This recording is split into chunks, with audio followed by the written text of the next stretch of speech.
Hello, it's Sarah from Hardcover Hearts. I realized I didn't say that in my last two vlogs.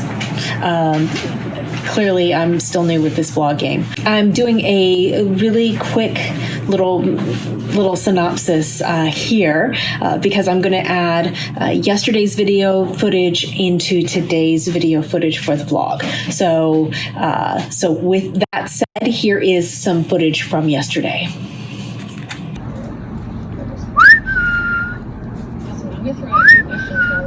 Hi.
Hi, okay, I'm back. Here is today. Today is day 4.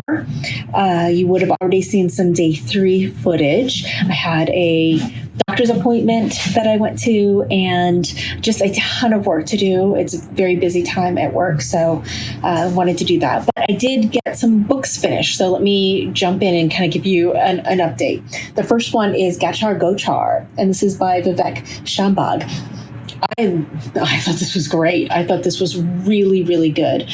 Very simple, clean, clear writing, really tightly edited. So it was just like exactly what needed to be there. There wasn't a lot of fluff here, but it's really compelling. This is a story of a family.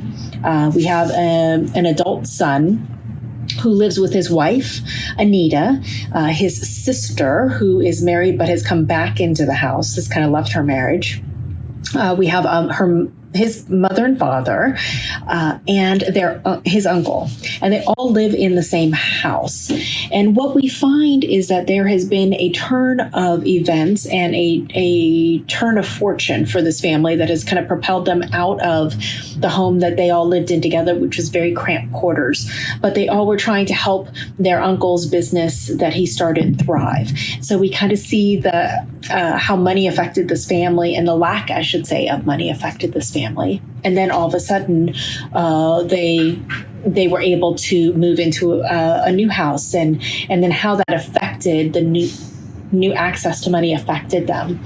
So really interesting, and it pivoted in interesting ways. The ending was very much almost like a short story ending, where it's just kind of it's a little bit ambiguous and a little punchy and a little abrupt, but I really liked it, and I think it felt like it kept with the tone of how the book was told. So this was really great. I highly recommend it. Then I started a book that I've been wanting to read for a long time. This is S.G. McLean's The Redemption of Alexander Seton. This is set in Edinburgh. I got this because I wanted to read something set in Edinburgh, as my husband and I were going to go there this year. But obviously that didn't happen. So this is a historical fiction novel. It is set in 1626. We open on a very stormy night, and our main character, Alexander, Alexander he was set to be a minister and was told that he was not minister worthy material. And so he has become a teacher. And he is kind of a little lost and sees his friends at this tavern.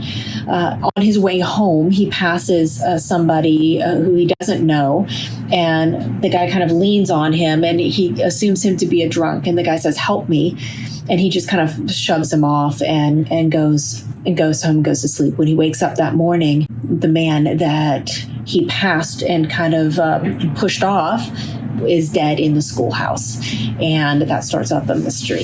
So great characters, really great setting, very evocative, very, very interesting. So loving this.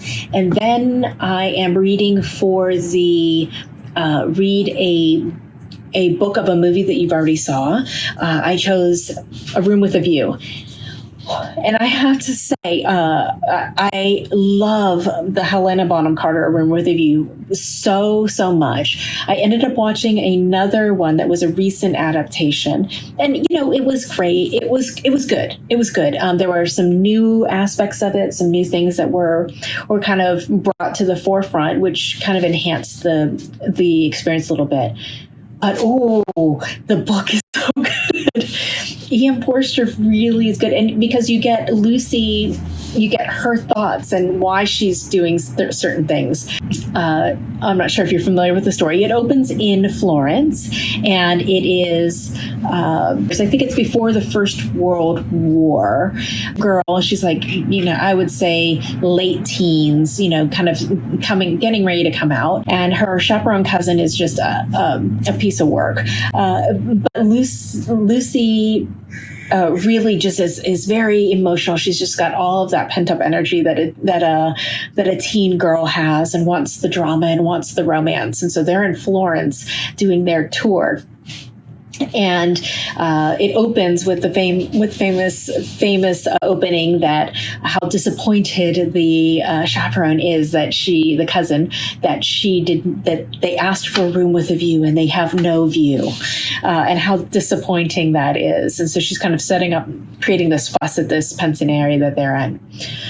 There is a gentleman and his adult son that are there, and they're kind of seen as a little crass, a little too honest and too open, which speaks to the fact that they're not of the right sort. And they're like, well, we have views and we don't need them. We'll give you our rooms, which just horrifies the chaperone because she doesn't want to be in any way indebted to them.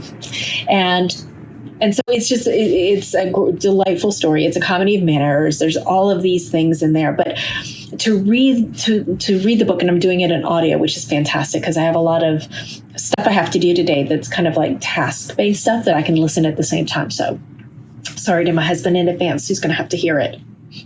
But it's just really great because you get to hear Lucy's inner monologue that it's never exposed in either of the adaptations that were made for film. So I'm enjoying it tremendously and continuing to try to make progress and film videos. So that's it. That's my check-in for right now. I will update you after work and put it all together and load it up. All right. Hope you're enjoying your reading rush, and we'll talk to you later.